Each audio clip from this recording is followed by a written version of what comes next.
A continuación, el doctor Manlio Márquez nos hablará sobre la relación cerebro-corazón en el síndrome de QT largo. Muchas gracias, doctor Arauz, gracias por la invitación y gracias a la Academia Nacional de Medicina por permitirme nuevamente estar aquí en este hermoso auditorio que se disfruta tanto. Lástima a los que nada más nos están viendo en vivo, ¿verdad? Deberían de aprovechar y darse una vuelta. Bueno, vamos a hablar de la relación cerebro-corazón en el síndrome de QT largo. El síndrome de QT largo pues, es un grupo de enfermedades que se heredan y que se deben a una alteración de la repolarización cardíaca.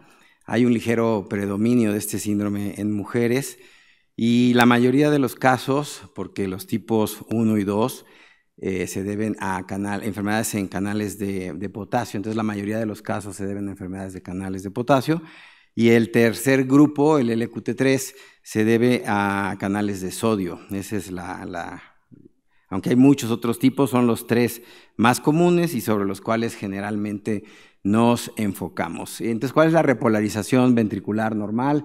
Como ustedes pueden ver, la repolarización se produce porque primero hay una despolarización donde entra sodio y calcio y posteriormente para que la célula se repolarice tiene que salir potasio.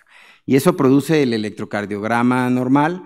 El electrocardiograma normal tiene primero la despolarización auricular, que es la onda P, y posteriormente la despolarización ventricular, que es el complejo QRS, seguido por la repolarización que empieza con el segmento ST y la onda T. Entonces, ¿por qué hago esta mención importante? Porque nosotros vamos a medir la repolarización con un intervalo electrocardiográfico que mide tanto la despolarización como la repolarización. ¿Por qué? Porque empieza en el complejo QRS y termina en la onda T. Entonces eso es algo sumamente importante.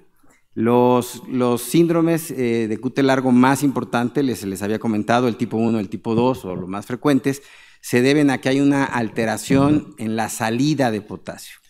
Si ustedes meten cierta cantidad de sodio y de calcio y después no pueden compensarlo con la salida de potasio, entonces la repolarización se va a prolongar. ¿Qué pasa en el síndrome de QT largo tipo 3? Ahí lo que ocurre es que hay mucha entrada de sodio, entonces al haber tanta entrada de sodio, aunque tengas una salida normal de potasio, le va a costar más trabajo a la célula repolarizarse. El punto es que en cualquiera de estos casos, esa repolarización anormal provoca lo que Dessertan denominó la torsade de Points, que nosotros, o bueno, más bien el doctor Cárdenas y colaboradores, describieron como taquicardia helicoidal y que me parece que es un término muy apropiado.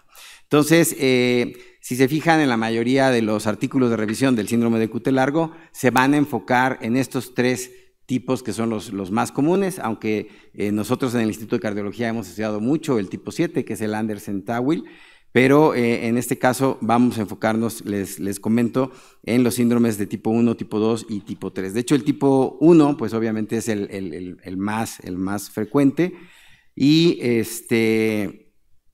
lo que tenemos que hacer primero es una evaluación clínica para ver si el paciente tiene un síncope de características malignas. Hay que revisar el electrocardiograma y medir el intervalo QT.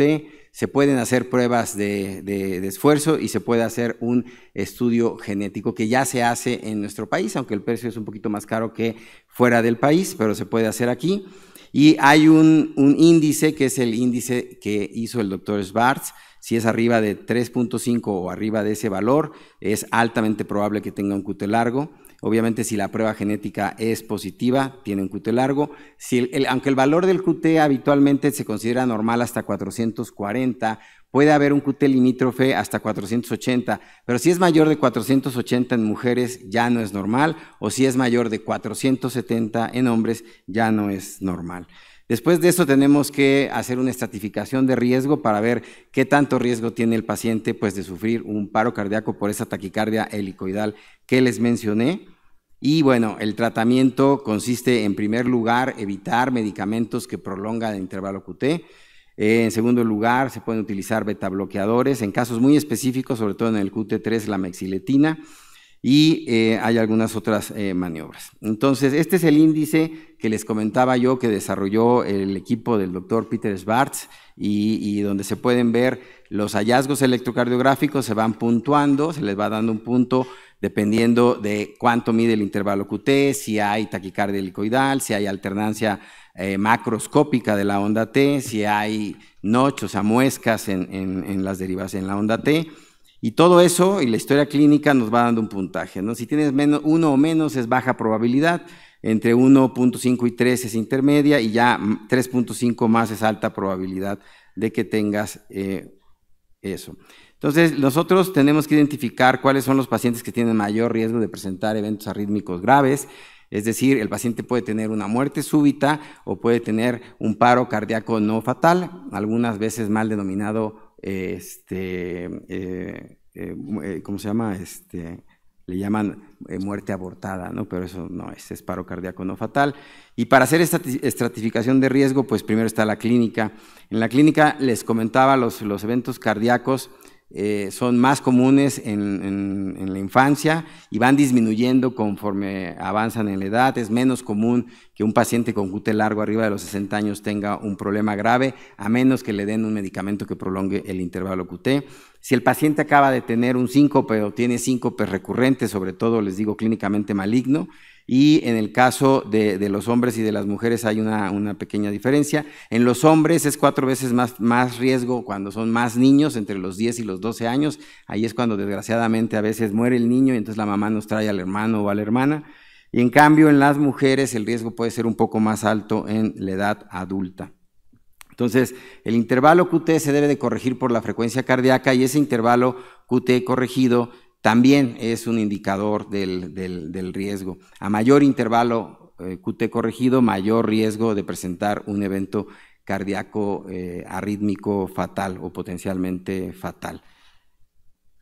Aquí lo podemos ver de una manera muy sencilla en esta pirámide, donde se puede ver cuál es el riesgo de todos los pacientes, independientemente del genotipo, pero que tienen un intervalo QT no muy prolongado, entre 440 y 460 milisegundos, y posteriormente ustedes vean hasta arriba aquellos que tienen un QT arriba de 500 milisegundos. Ese debe de ser como que el valor que nos debe de, pues de alguna manera asustar para tratar de tener un mayor control de nuestro paciente. Arriba de 500 milisegundos es sumamente alto. La genética, aunque se ha estudiado mucho al respecto, realmente solamente en los pacientes con síndrome de Jervell-Lange-Nielsen son los que presentan mucho mayor riesgo de eventos arrítmicos. En algunos otros casos se pueden encontrar algunas variantes muy específicas con mayor o menor riesgo, pero realmente no son tan importantes. En la gráfica pequeñita ustedes pueden ver los desencadenantes de los eventos arrítmicos por síndrome de QT largo tipo 1, tipo 2 y tipo 3. Vean cómo en el tipo 1 está directamente relacionado casi 80% con ejercicio y sin embargo en el tipo 2 está asociado con algún tipo de emoción, mientras el estrés emocional, pues, y en el tipo 2 y en el tipo 3 puede ocurrir durante el sueño, lo cual obviamente pues es más alarmante.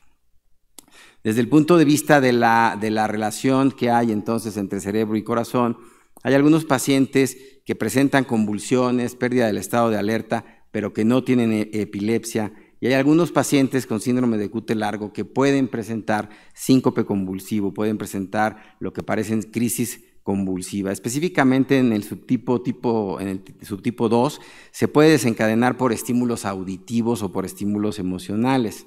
30 a 40% de todos los pacientes con síndrome de QT largo son diagnosticados inicialmente como epilépticos y tratados como tal, obviamente sin respuesta, y eso puede llevar al riesgo de una muerte súbita. Entonces, algunos pacientes con síndrome de QT largo pueden tener un intervalo QT corregido normal, hasta en un 25 a 50% de ellos, por lo que es muy importante hacer más de un electrocardiograma. Hay que hacer electrocardiogramas seriados y hay que hacer medición en Holter del intervalo QT en frecuencia cardíaca media, en frecuencia cardíaca máxima y en frecuencia cardíaca mínima. En algunos estudios retrospectivos, la mediana en el retraso del diagnóstico de un QT largo mal diagnosticado como epilepsia puede ser hasta casi de 12 años. Entonces les traigo dos ejemplos de eso. El primero es un niño de 12 años con síncope que presenta convulsiones. Posterior al síncope estaba realizando esfuerzo físico, le encuentran en el electrocardiograma después de este evento un QT de 500 milisegundos y deciden que es un QT largo, le ponen un beta bloqueador, le colocan un desfibrilador sin tener ninguna evidencia de la arritmia.